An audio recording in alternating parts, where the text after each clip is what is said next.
दोस्तों नमस्कार। जैसे कि अपने विश्व की जो प्रमुख जनजातियां थी उनमें से एस्किमो और बुशमैन दो जनजातियां हो गई हैं। अब जो तीसरी और चौथी जो जनजाति है ये अपने भारत से भी संबंधित है। और बड़ी बात ये है कि जो तीसरी जनजाति गोंड है, ये गोंड जनजाति विश्व का सबसे बड़ा जनजातीय समूह है और ये लगभग भारत में निवास करती है। तो मैं थोड़ा सी मैप बनाऊंगा भारत के मैप में इसको अच्छी तरीके से अपन देखेंगे।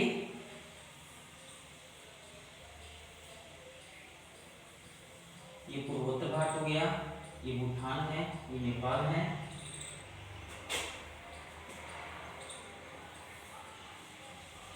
ये देखिए ये म्यांमार, ये इधर अपना श्रीलंका है, ये बंगाल की खाड़ी है और ये अरब सागर। देखिए भारत का मेवा पूरी तरीके से जैसे उसका राजनीतिक में की जानकारी होनी चाहिए। गोंड जनजाति तीसरी जनजाति पर पढ़ रहे हैं। यह है विश्व का सबसे बड़ा जनजातीय समूह। जो ये गोंड जनजाति है विश्व में, जिसे अपने एस्किमो और बुशमैन भी पढ़े। एस्किमो ठंडे प्रदेशों में निवास करने वाली जनजाति है। बुशमैन कालाहारी मरुस्थल में बेचवाना लैंड में निवास करती है, जो 18 डिग्री दक्षिण अक्षांश से 24 डिग्री दक्षिण अक्षांश के मध्य निवास करती है। अब ये जनजाति गोंड जनजाति है, विश्व में सबसे बड़ा जनजातीय समूह है और भारत के प्रायद्वीपीय पठार, जो भारतीय प्रायद्वीप है ना, प्रायद्वीप का मतलब मैंने आपको बताया होगा, ये आपका जो प्रायद्वीप है इसको प्रायद्वीप कहते हैं, जिसके तीनों ओर पानी होता है। भारतीय प्रायद्वीप उसमें निवास करता है ये जनजातीय समूह। पूर्वोत्तर भारत सहित गोंड शब्द की उत्पत्ति खोंडा से हुई है। खोंडा जिसका शाब्दिक अर्थ क्या होता है, पहाड़ी, यानी कि पहाड़ों में रहती है ये जनजाति। किसमें निवास करती है, पहाड़ों में। गोंड अपने आप को कोयटूर या कोल है, ये बात सबसे इंपॉर्टेंट है, ध्यान रखना, कोयटूर या कोल भी कहते हैं। जैसे एस्किमो जनजाति को अलास्का और कनाडा में तो एस्किमो कहते हैं, स्कैंडिनेविया में इनको लेप्स कहते हैं, उत्तरी साइबेरिया में सेमोयड्स, याकूत, तुंग उसके नाम से जाना जाता है।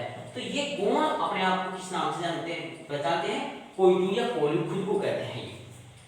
गोंड जनजाति के कई वर्ग मध्य प्रदेश, छत्तीसगढ़, झारखंड और तेलंगाना, महाराष्ट्र, उड़ीसा, आसाम, यहाँ ये एमपी वाला क्षेत्र आ गया, अरबी का पठार है, मध्य प्रदेश, ये झारखंड वाला ये भाग है, बिहार के नीचे वाला ये प्रायद्वीपीय पठार है, प्रायद्वीपीय भाग है ये। और इसमें मध्य प्रदेश, तेलंगाना, झारखंड, छत्तीसगढ़, कौन कौन से राज्य हैं, महाराष्ट्र, तेलंगाना ये आंध्र प्रदेश में से विभाजित हुआ था, ये तेलंगाना है, महाराष्ट्र है, उड़ीसा व असम देखिए ये प्रायद्वीपीय भाग यहाँ तक, मतलब इसका कुछ पार्ट यहाँ भी आता है, ये मेघालय है और यहाँ ये असम और ये त्रिपुरा गया, ये मिजोरम, मणिपुर, नागालैंड और ये अरुणाचल प्रदेश, लास्ट में कौन से, अरुणाचल प्रदेश। तो असम ये है और ये झारखंड वगैरह, मध्य प्रदेश है, ये तेलंगाना आ गया, इधर महाराष्ट्र है, इन राज्यों में निवास करती है। तो आपको ये जनजातीय समूह आपसे परीक्षा में मानचित्र में भी पूछ सकते हैं, तो ये ध्यान होना चाहिए कि ये कौन सी जगह पर निवास कर रही है। तभी तो मैंने एक मैप बनाया भारत का राजनीतिक मैप और उसके अंदर इसको दर्शा करके बताया है। तो गोंड लोग मुख्य ये कौन कौन से राज्यों में निवास करते हैं, मध्य प्रदेश, छत्तीसगढ़, झारखंड, तेलंगाना, महाराष्ट्र, उड़ीसा, असम आदि में मिलते हैं। गोंड लोगों का मुख्य व्यवसाय जमीन कृषि व आखेट है। जमीन कृषि देखो, जो एक स्थानांतरणशील कृषि होती है, स्थानांतरणशील जो जनजातीय लोग होते हैं, आदिवासी लोग होते हैं, एक क्षेत्र में जाकर के पेड़ पौधों और जंगलों को काट देते हैं, काट के सूखने के बाद उनको जला देते हैं, जलाने से उनकी राख होगी, राख से उस भूमि में उर्वरा शक्ति आ जाएगी, साल 2 साल 3 साल उसमें खेती करते हैं और जब उसकी उर्वरा शक्ति खत्म हो जाती है तो ऐसी प्रक्रिया, ऐसी प्रोसेस दूसरे स्थान पर जाकर के अपनाते हैं। तो ऐसे स्थान बदल करके जो कृषि करते हैं उसको स्थानांतरणशील कृषि के नाम से जाना जाता है। ये आदिवासी लोग करते हैं, जनजातीय लोग करते हैं। तो इस कृषि को जो ये लोग गौण जनजाति के लोग करते हैं, इसको कौन सी कृषि कहा जाता है? झूमिंग कृषि। इसी का नाम झूमिंग है। अलग अलग क्षेत्रों में अलग अलग नामों से जाना जाता है। तो ये स्थानांतरणशील कृषि का ये ग्रुप है, इसी को झूमिंग के नाम से जानते हैं। वो आखेट है, इनका मुख्य व्यवसाय क्या है? झूमिंग कृषि और आखेट। ये वनों से प्राप्त उपजों के संग्रहण व पशुपालन का कार्य भी करते हैं। बहुत इंपॉर्टेंट बात है कि वनों से जो प्राप्त उपज है उनको भी इकट्ठा करेंगे, संग्रहण करेंगे और पशुपालन का कार्य भी करते हैं झूमिंग कृषि के साथ साथ। इनके द्वारा की जाने वाली झूमिंग कृषि इंपॉर्टेंट है, ध्यान रखना। ये जो झूमिंग कृषि करते हैं उसको क्या कहा जाता है? दीपा। प्रश्न आपका आएगा दीपा क्या है? दीपा किसे कहते हैं? तो ये गौण जनजाति के द्वारा की जाने वाली झूमिंग कृषि को दीपा कहा जाता है और इसको मध्य प्रदेश में इसको पेंडा भी कहा जाता है। क्या कहा जाता है? पेंडा। ध्यान रखना, बहुत इंपॉर्टेंट है। इस दीपा कृषि को झूमिंग कृषि का ही नाम है दीपा, और इसको मध्य प्रदेश में किस नाम से जानते हैं? झूमिंग कृषि को पेंडा कहा जाता है।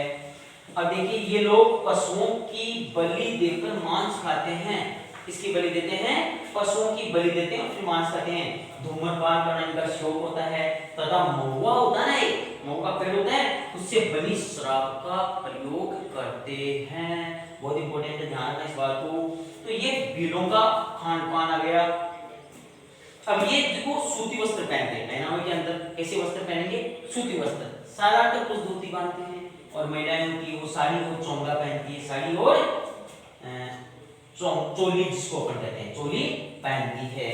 और देखो गौण जनजाति के जो लोग होते हैं नंगले व पल्ली और छोटे छोटे गांव में रहते हैं। इस बात को समझना, नंगला व पल्ली। देखो नंगला पल्ली, पल्ली कहते हैं छोटी छोटी ढानियों में। जैसे एक गांव होता है, छोटे छोटे गांव होते हैं, जब समूह में 5-10 घर होते हैं तो एक गांव हो जाता है। लेकिन एक दो तीन घर अकेले अलग से रहते हैं, तो यानी कि अलग अलग टुकड़ों में रहते हैं। नंगला पल्ली, ढानियों को पल्ली कहा जाता है, नंगला कहा जाता है। तो छोटे टुकड़ों में और गांव से भी छोटे टुकड़ों में 2-3 घर मिलकर के और नंगला पल्ली जिसे कहते हैं वो ढानी, तो उसको पल्ली भी कह सकते हैं। तो नंगला पल्लियों में रहते हैं और छोटे छोटे गांवों में रहते हैं। इनके मकान होते हैं वो किससे बने होते हैं? घास फूस के बने होते हैं। और ये लोग अपने मकानों को मिट्टी से बनाते हैं। किससे बनाते हैं? मिट्टी से बनाते हैं। तो देखिए, ये जो जनजाति है आपकी विश्व की, एक बार और फिर इसका थोड़ा सी एक बार देख लो। गौण जनजाति विश्व का सबसे बड़ा जनजातीय समूह है जो भारतीय प्रायद्वीप में निवास करता है। किसमें निवास करता है? भारतीय प्रायद्वीप में। अपना आगे वाली जो जनजाति अभी पढ़ेंगे भील भी है ना, भारत में निवास करती है।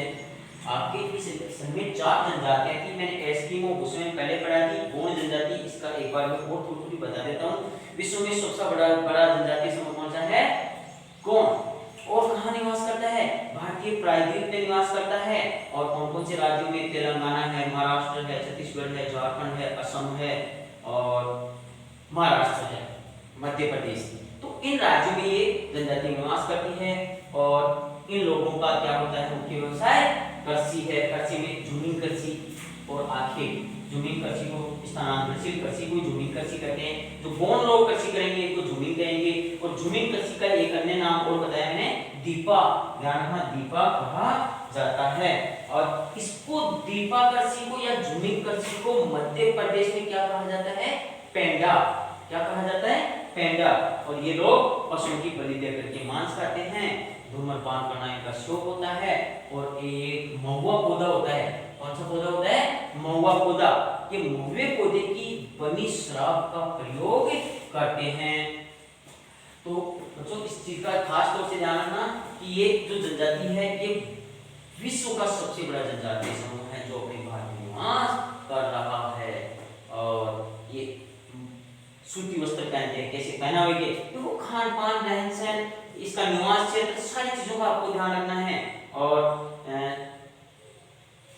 संस्कृति इनकी कैसी है कि सब ये कपड़े कैसे पहनेंगे? सूती वस्त्र पहनते हैं। पुरुषों में कौन कौन से वस्त्र है? जैसे अपन उनमें एस्किमो और बुशमैन का देखा था ना, पुरुष धोती पहनते हैं और स्त्रियां साड़ी और चोली पहनती हैं।